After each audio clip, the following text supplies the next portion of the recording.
ভোটের আগে গঙ্গাসাগরে বিজেপি কর্মীকে লক্ষ্য করে গুলি, আহত বিজেপি কর্মী ত্রিলোকেশ ঢালি। দক্ষিণ 24 পরগনার গঙ্গাসাগরে বুধবার সকালে বিজেপি কর্মীকে লক্ষ্য করে গুলি চালানোর ঘটনায় চাঞ্চল্য ছড়িয়েছে এলাকায়। ভোটের আগে এই ঘটনাকে কেন্দ্র করে শুরু হয়েছে তীব্র রাজনৈতিক চাপানোত্তর। আহত বিজেপি নেতা ত্রিলোকেশ ঢালি বর্তমানে হাসপাতালে চিকিৎসাধীন। বুধবার সকাল প্রায় 8টা নাগাদ গঙ্গাসাগর উপকূল থানার অন্তর্গত শ্রীধাম বাস স্ট্যান্ড থেকে গঙ্গাসাগর বাস স্ট্যান্ডের মাঝামাঝি এলাকায় এই ঘটনা ঘটে। অভিযোগ, বাইকে করে আসা দুই দুষ্কৃতী আচমকায় ত্রিলোকেশ ঢালিকে লক্ষ্য করে গুলি চালায়। গুলি চালানোর পরে দ্রুত বাইক নিয়ে এলাকা ছেড়ে পালিয়ে যায় দুষ্কৃতীরা। গুলিবিদ্ধ অবস্থায় রক্তাক্ত হয়ে ঘটনাস্থলে লুটিয়ে পড়েন ত্রিলোকেশ ঢালি। স্থানীয় বাসিন্দারা দ্রুত তাকে উদ্ধার করে সাগর গ্রামীণ হাসপাতালে নিয়ে যান। বর্তমানে সেখানে তার চিকিৎসা চলছে। ঘটনার খবর পেয়ে পুলিশ দ্রুত ঘটনাস্থলে পৌঁছে তদন্ত শুরু করেছে। কারা এই ঘটনার সঙ্গে জড়িত এবং কি কারণে এই হামলা তা খতিয়ে দেখছে পুলিশ। ত্রিলোকেশ ঢালি একসময় মথুরাপুর সাংগঠনিক জেলা কমিটির সেক্রেটারি ছিলেন। বর্তমানে তিনি সাধারণ কর্মী হিসেবেই দলের সঙ্গে যুক্ত ছিলেন বলে জানা গিয়েছে। তবে ভোটের আগেই এমন হামলার ঘটনায় রাজনৈতিক মহলে তীব্র প্রতিক্রিয়া দেখা দিয়েছে। বিজেপির পক্ষ থেকে তৃণমূল কংগ্রেসের বিরুদ্ধে অভিযোগ তোলা হয়েছে। বিজেপির নেতা জগন্নাথ চট্টোপাধ্যায় দাবি করেন, বাংলায় হিংসার রাজনীতি চলছে এবং এই ঘটনার জন্য শাসক দলই দায়ী। তিনি বলেন, বিষয়টি নির্বাচন কমিশনের নজরে আনা হবে এবং সংশ্লিষ্ট থানার ওসির বিরুদ্ধেও ব্যবস্থা নেওয়ার দাবি জানানো হবে। অন্যদিকে তৃণমূল কংগ্রেসের পক্ষ থেকে অভিযোগ অস্বীকার করা হয়েছে। দলের মুখপাত্র তন্ময় ঘোষ বলেন, ঘটনাটির নিরপেক্ষ তদন্ত হওয়া উচিত। ভোটের আগে রাজনৈতিক উদ্দেশ্য প্রণীতভাবে তৃণমূলের বিরুদ্ধে অভিযোগ তোলা হচ্ছে বলেও দাবি করেন তিনি। ঘটনার প্রতিবাদে এলাকায় ইতিমধ্যেই অবরোধ শুরু করেছেন বিজেপি কর্মীরা। আহত ত্রিলোকেশ ঢালির পরিবারের তরফেও শাসক দলের বিরুদ্ধে ক্ষোভ প্রকাশ করা হয়েছে। সব মিলিয়ে ভোটের আগেই গঙ্গাসাগরে এই গুলিকাণ্ডে নতুন করে উত্তপ্ত হয়ে উঠেছে এলাকার রাজনৈতিক পরিস্থিতি। গঙ্গাসাগর থেকে শিবপ্রসাদ গিরুর report, DN news Bangla.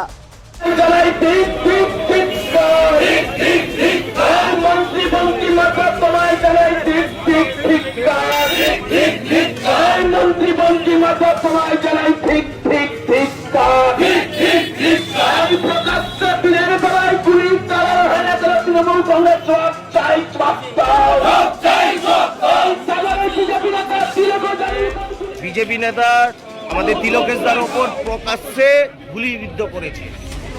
Trinamool Congress ভয় পেয়ে গেছে বিজেপিদেরকে দেখে, যে কারণে তৃণমূল কংগ্রেস বেছে বেছে বিজেপি নেতাদেরকে আক্রান্ত করার চেষ্টা করছে এবং মেরে ফেলার চেষ্টা করছে। শাসক দল যে এটা থেকে প্রমাণিত, শাসক দল পরিষ্কার ভয় পেয়ে গেছে বিজেপিকে। 2026-এ এই সাগরদ্বীপের মানুষ যোগ্য জবাব দিয়ে দিবে এই তৃণমূল কংগ্রেসকে বাংলা থেকে উৎখাত করে।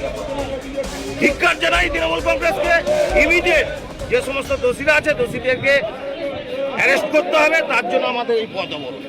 যতক্ষণ না দোষীরা অ্যারেস্ট হচ্ছে আমাদের পথ অবরোধ চলবে। আপনার নাম?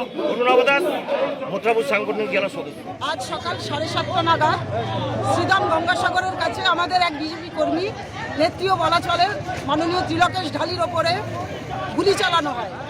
সকালে উনি কপিল মুনির মন্দির থেকে যখন পুজো দিয়ে ফিরছিলেন, তখন উনি বাইকে করে আসছিলেন। একজন বাইক আরোহী স্কুটিতে করে আসার সময় ওই বাইক থেকেই গুলি করে ওনাকে হত্যা করার চেষ্টা করে। তো এখন আমরা সঙ্গে সঙ্গে সাগর গ্রামীণ হাসপাতালে নিয়ে আসি, ওখান থেকে রেফার করা হয়। এখন আমাদের কথা হচ্ছে, এই ভোটের মুখে 2026-এ যেখানে ভোট, সেখানে সাগর দ্বীপের মতন যায়। সকালে গঙ্গাসাগরে শ্রীরামের কাছে তিলকেশ ঢালির উপরে যে আক্রমণ হয়েছে, তাকে গুলি করে মেরে ফেলার চক্রান্ত হয়েছে, এটা অত্যন্ত নিন্দনীয়, হতাশাব্যঞ্জক এবং আমরা সাগরদ্বীপবাসী কিংকর্তব্য বিমূঢ়। খবর পাওয়ার সঙ্গে সঙ্গেই শ্রদ্ধেয় সুন্দরবন বিষয়ক দপ্তরের ভারপ্রাপ্ত মন্ত্রী বঙ্কিমচন্দ্র হাজরা মহাশয় ছুটে যান। ওনার সঙ্গে এবং ওনার পরিবারের সঙ্গে কথাও বলেন এবং পুলিশ এবং ডাক্তারবাবুর সঙ্গে কথা বলে যাতে বেটার ট্রিটমেন্ট হয় তার জন্য বাইরে রেফার করার ব্যবস্থাও নেওয়া হয় এবং পুলিশ প্রশাসনের সঙ্গে কথা বলে ইমিডিয়েট যাতে দোষী গ্রেপ্তার হয় এবং তার শাস্তি হয় তার জন্যে পুলিশ সক্রিয় এবং আমরা আশাবাদী পুলিশ কিছুদিনের মধ্যেই দোষীদের অবশ্যই ধরবে, অ্যারেস্ট করবে এবং এই ঘটনা নিয়ে যারা রাজনীতি করার চক্রান্ত করছেন তারা জেনে রাখুন, সাগরে এরকম ঘটনা সাগরদ্বীপবাসী হিসাবে কেউ চায়ও না এবং যারা এরা নিয়ে রাজনীতি করছে তাদেরও নিন্দা করছি। এটার সঙ্গে রাজনীতির কোনো যোগও নেই। তিলকেশ ঢালি এখন সক্রিয় কোনো রাজনীতিতেও ছিল না, উনি এখন জমি জরিপের কাজ করেন।